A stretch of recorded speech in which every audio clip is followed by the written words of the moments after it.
Humanely, a quail may be placed in a small wire cage and placed in view of a falcon. In this case, the looped snares are fitted to the cage rather than the quail itself. Oddly enough, the falcon, showing little fear of the cage, may land nearby, examine it, and then hop onto it in an effort to get the quail inside. Here again, the principle is the same: to ensnare the falcon's toes.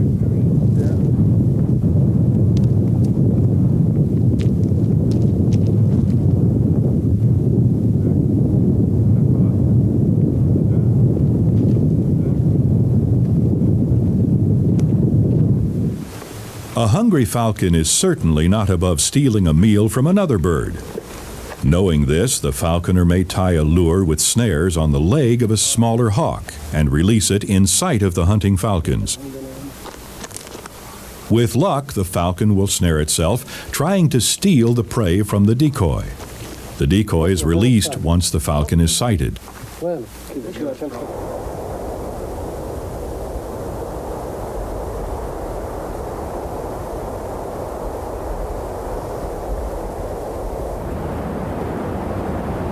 A very interesting variation is the use of a grate fitted with loops and buried in the sand. This is used in extremely open spaces. The grate is positioned in the shade of a bush or a shrub in the heat of the day. The falconer, having spotted a falcon, offers it a pigeon or a quail. If it kills and eats without being snared, he buries the grate and then tries to move the falcon gradually in that direction, hoping it will land, seeking shade, and then be snared. Particular attention is paid to camouflaging the grate, but the loops must remain upstanding. Other more conventional methods, such as fine mesh net, partly encircling a small pigeon or mouse, are also used. Given the intense interest and attention of some trappers, new methods are always evolving. Trapper. In most cases, however, having spotted a falcon on the ground or circling in the air, the trapper will try to pass nearby and toss the pigeon from the truck, hopefully without frightening the falcon. The trapper then removes himself some distance to see if the falcon strikes the pigeon. If the falcon fails to attack the pigeon or does so without ensnaring its foot, the process will be repeated until the falcon is snared or is frightened away. In each case, the pigeon must be recaught. A special device has been designed by the trappers for this purpose. A length of wire with a hook on the end is used to catch the loops on the pigeon's back. But then may come a day when it all goes according to plan, and the suspense built up over previous days is ended.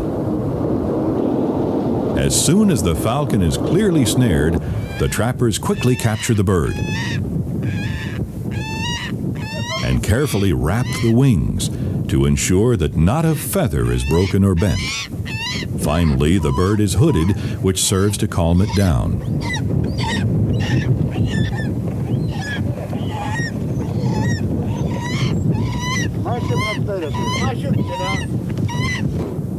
Early in the hunt, every effort is made to retrieve bustards before they are actually killed. This is done to carefully stage the introduction of new young falcons to the bustard as prey.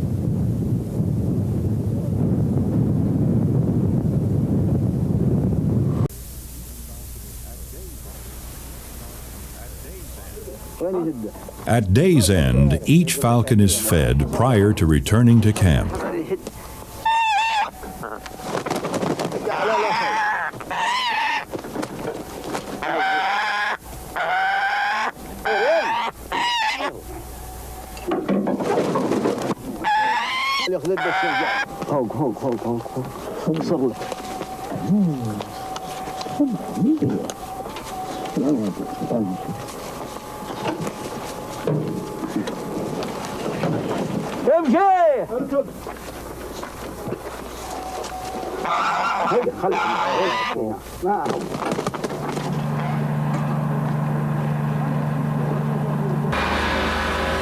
The falconers will spend the next month in the field hunting bustards with their falcons.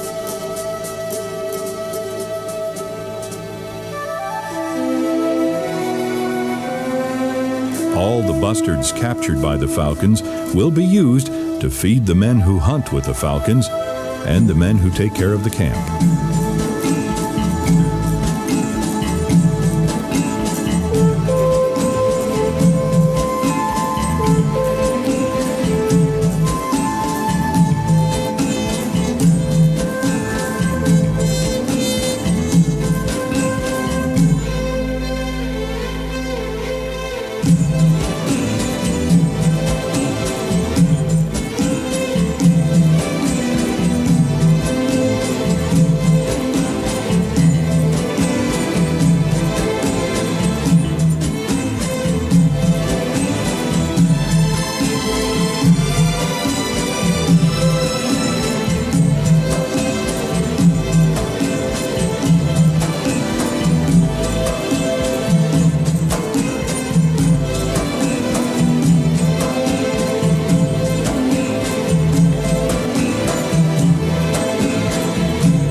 Through much of the world, the decline of falconry has corresponded to the development of sporting guns. No longer must man train a falcon for capturing food or use it in sport when the simple pull of a trigger can bring about the same result. Falconry in the Arabian Peninsula has not escaped the problems of falconry elsewhere. To these problems have been added the impact of commercialization arising from vast